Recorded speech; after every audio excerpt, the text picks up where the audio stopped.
A ver, una de las noticias del día es que la justicia argentina, un juez en realidad, avaló la pretensión de Javier Milei de no bajar el tuit en el cual se refiere, o el retweet en el cual se refiere a Ian Moche, adjudicándole asociaciones con el kirchnerismo, etcétera, etcétera, etcétera. Han parado el juez en decir, mira, es una decisión personal, no hay por qué quitarle el derecho a la libertad de expresión a un presidente ni a nadie. Y en todo caso, no me parece que tenga que bajar el tuit. Ustedes conocen la historia, Ian Moche estaba con su mamá y con muchas otras familias discapacitadas denunciando en los medios de comunicación una política del gobierno que a mi entender es injustificable, realmente es de lo peor que ha hecho el gobierno, que es una política discriminatoria contra los discapacitados porque está desfinanciando todo el ecosistema de discapacidad. Y en ese contexto, en un momento cuentan que en una reunión con Diego Spanuolo, el titular de la Agencia de Discapacidad, Spanuolo le dice, yo no veo por qué ustedes tienen que tener privilegios que yo no tengo. Por ejemplo, no pagan peaje y yo sí. La respuesta es más que obvia, que si una persona es discapacitada, el Estado tiene que ayudarlo a vivir un poquito mejor. Pero bueno, ellos cuentan esa anécdota, Spanuolo la desmiente en un canal de televisión, y cuando le cuentan o le muestran la desmentida en otro canal de televisión, Ian Moche tiene un momento de una especie de descompensación, se angustia, se pone a llorar, no puede terminar una nota. Eso genera odio contra Ian Moche, que no es solamente de Milei, que en todo caso retuitea un tuit donde lo muestran a él con distintos dirigentes kirchneristas y ocultan que también estuvo con dirigentes de otros sectores políticos y ocultan que también pidió una reunión con Milei. Pero bueno, hay un tuit que muestra esto, que son kirchneristas, y él dice, nada, va contra Paulino Rodríguez, que era el periodista que lo estaba entrevistando en el momento que él llora. Eso en un contexto de una campaña miserable donde los principales instrumentos, los libertarios en las redes, le dicen cualquier cosa a la familia, sobre todo a la madre, y en algunos casos, como el de Lilia Lemoine, amenazan con separar al nene de la mamá. O sea, una cosa muy, muy fea, de lo peor que he visto hacer, y miren que hemos visto cosas feas respecto de esto. Cuestión es que Ian Moche le pide una entrevista al presidente, Ian Moche pide, como él se niega a bajar el tuit, se niega a entrevistarlo, se esconde, le pide ante la justicia que baje el tuit. El fiscal de primera instancia le da la razón a Ian, pero el juez finalmente no se la da, amparando básicamente en el derecho de cada cual a decir lo que se le cante en un régimen que hay libertad. Yo creo que contra la opinión visceral que te sale, que dice que no puede ser que la justicia no intervenga cuando un presidente maltrata a un chico autista o impulsa y alimenta una campaña contra él, contra eso yo creo que hay una discusión ahí profunda que tiene que ver cuáles son los límites de la libertad de expresión, que no es una pavada en una democracia. Yo creo que tiene que ser lo más amplio que se pueda. Pero bueno, no sé cómo se aplica en este caso. Me doy cuenta que hay una tensión entre el derecho a la libertad de expresión y el derecho a la protección de los menores. En cualquier caso, está Andrés Gil Domínguez con nosotros, que es un muy prestigioso abogado constitucionalista, y es el abogado de Ian Moche.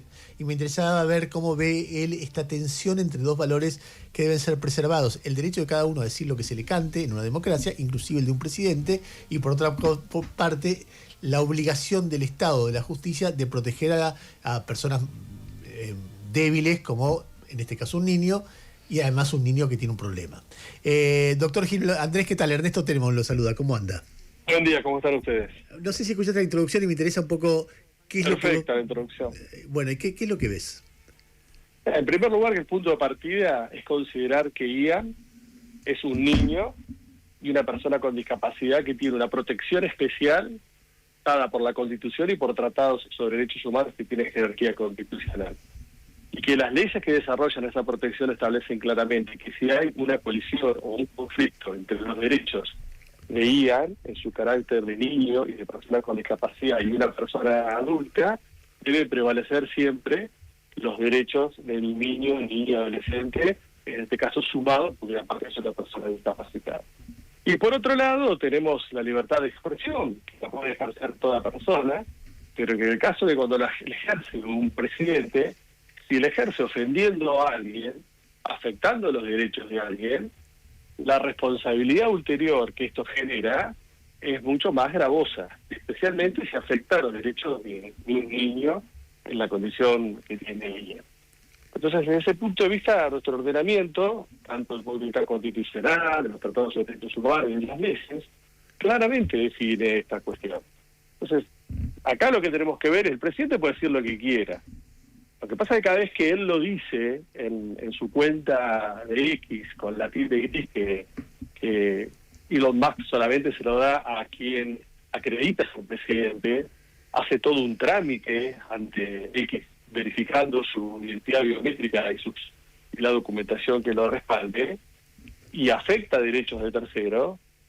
Esta afectación es mucho más gravosa que si lo hiciera cualquier otra persona.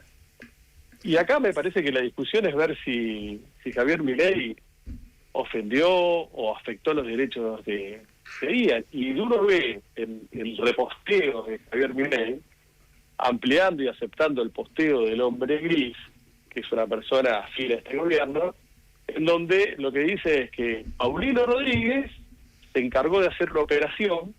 Ya sabemos el término operación, la connotación que tiene nuestro país, contra el presidente, que para destituirlo o para afectarlo, utilizando a Ian, que lo instrumentaliza, que no es un sujeto de derecho, no es un niño que lleva una campaña de activismo, de concientización de la problemática de las personas con discapacidad, asignándole la ideología kirchnerista, que no es una asignación ideológica neutra, es una asignación ideológica cuca, que ya sabemos para lo que es este gobierno ser un cuca, es todo una cuestión de un insulto denigrante, y ser utilizado por Cristina y por Sergio Massa como ya fue utilizado en otras operaciones.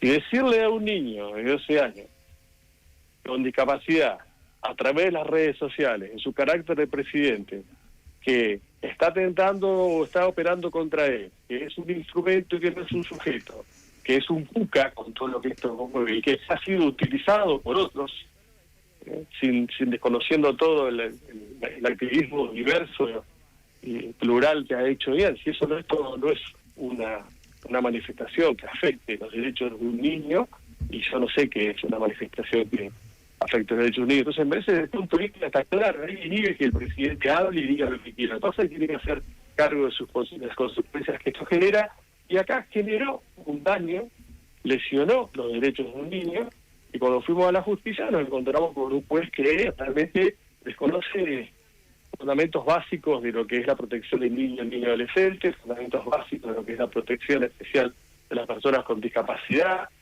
cita fallos de la Corte Suprema de los Estados Unidos que en realidad nos darían la razón a nosotros, no cita fallos de la justicia norteamericana cuando evaluó esta cuestión alrededor de Donald Trump, cita fallos de la Corte Suprema de Justicia para solventar esto que, bueno, en el ámbito público todos pueden discutir, que algunos están mal citados, que no tienen absolutamente nada que ver con esta causa y que nos darían también la razón a nosotros. Y en realidad, cuando uno hace un análisis profundo, el juez lo que está diciendo es, y manifestando su ideología, es, bueno, en realidad esto es una cuestión de mayores, no sé por qué lo metieron un niño, si yo hubiese sido padre, como dijo él públicamente, no lo hubiera puesto así un niño, no sé por qué hacen esto los padres, por lo cual está desmereciendo la calidad de sujeto de día, sus convicciones, la actividad que está desarrollando, el apoyo familiar que tiene, porque está en contra de un niño que lucha por los derechos de las personas con discapacidad. Doctor, a ver, en los antecedentes que cita el juez, ¿hay algún otro caso de un presidente que ataque a un niño autista o a un niño enfermo o algo así? Porque yo imagino que él debe citar, pero sin conocer, debe citar antecedentes de casos en los cuales un presidente ataca o insulta a un mayor. Porque no se me ocurre que haya muchos antecedentes. No, pero es que no existen casos que un presidente ataque de esta manera y que estén alojados en la libertad de expresión. La libertad de expresión de que apareciera Occidente y sigue desarrollando en leyes, en constituciones, en tratados sobre derechos humanos, protege a las personas particulares, que protege al ejercicio del periodismo, en la crítica a funcionarios públicos, a personas públicas. No protege a quien ejerce el poder, en este caso el presidente, en ese gobierno, el jefe de Estado, cuando critica y agrede a particulares. Está pensada, la libertad de expresión está concebida al revés. Entonces, mucho menos cuando el agredido es un niño de 12 años y una persona discapacitada. Y el antecedente que cita el juez es un antecedente en donde había un funcionario de los Estados Unidos que tenía en Facebook una cuenta que era privada y que en esa cuenta privada de Facebook hacía manifestaciones también de su función pública. Entonces la Corte Suprema de Estados Unidos dijo, bueno, aún en una cuenta privada hay que ver si lo que dice se vincula con lo que es privado con lo público para ver su carácter. Pero la cuenta de X es totalmente distinto porque es una cuenta verificada por la red social y otorgada exclusivamente a un presidente. No es una cuenta con tilde gris o sin tilde común.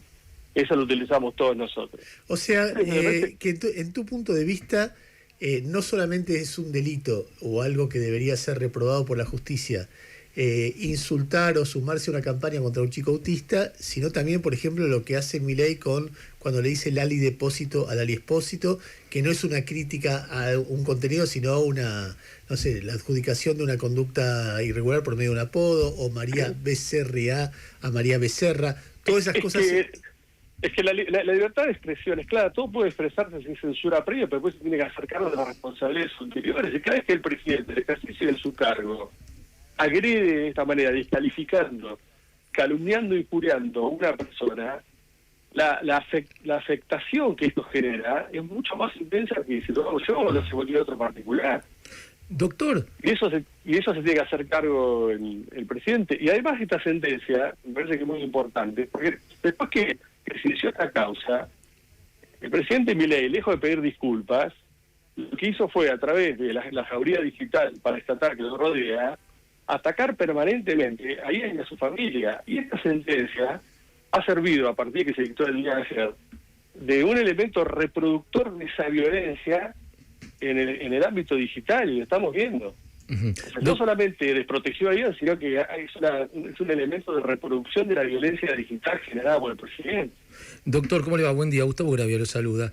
Buen día. Todo lo que tiene que ver con cuestiones digitales, yo no sé si hay un vacío o no, pero bueno, uno no comprende algunas cuestiones. Al haber sido un reposteo y no un texto propio del presidente de la Nación, eso, si bien no está en el fondo del fallo, entiendo, del doctor Recondo, pero eso aminora la carga, no aminora, ¿se toma exactamente igual un reposteo que un posteo, en el caso de Milei o en el caso de cualquier persona? Milei reposteó, likeó y amplió. Ajá. No es que reposteó solamente, sino que reposteó, likeó, o sea, dio su veredicto favorable, y a su vez amplió con sus propias palabras, o reafirmó con sus propias palabras, la agresión que expresó el usuario hombre gris. Con lo cual no estamos solamente en un ciclo de reposteo, cosa que tampoco el juez analizó, porque el juez, para el juez es lo mismo. Creo que entiende muy poco de tecnología y de redes, el juez pues, quizás reposteó, likeó y amplió, reafirmando el agravio. Doctor... Ahí asumen no solamente lo que se dijo, en términos de duplicarlo, no solamente en términos de decir que está ok, sino también de ampliar en el mismo sentido el agravio expresado. Doctor, le agradecemos estos minutos. La verdad que el tema tiene su profundidad si uno prescinde de Milei y de Ian, ¿no? Que es un tema de debate que atraviesa a Occidente desde hace muchos años. ¿Cuáles son los límites para la libertad de expresión? Si es el insulto de alguien que es más poderoso, si es sobre un niño y sobre un adulto. O sea, hay mil vericuetos que le dan como mucha profundidad, más allá de la barbaridad, que más allá de cualquier cuestión legal, de que vos ves a un grande que agrede a un niño, un grande que agrede a un niño autista, o un presidente que uno lo ve y dice, no, más allá de lo que pueda decir los debates legales, es una porquería donde se lo ve, se muestra a una persona que está totalmente desubicada, grosera, agresiva, moralmente es reprobable, aunque tal vez judicialmente merezca algún debate, no tengo idea, pero es de tal nivel de enormidad lo que uno ve que me parece que es lo más relevante, un aparato del Estado destinado a tratar de quebrar a un chico autista. Es una cosa impresionante, ¿no? Y me parece que es la máxima expresión de la crueldad, claro, el cual este gobierno le encanta, se adecua a la personalidad del presidente, y me parece que es un mensaje muy claro. Si yo me animo a ser cruel con un niño de 12 años, como me animo a ser cruel con cualquiera, cuidado los que se me cruzan en el camino. Andrés, muchas gracias. Gracias a ustedes. Era Andrés Gil Domínguez, abogado constitucionalista, defensor de Ian Moche. Simplemente recordar una cosa. En campaña, cuando creo que 2020 era o 2021, en un momento hay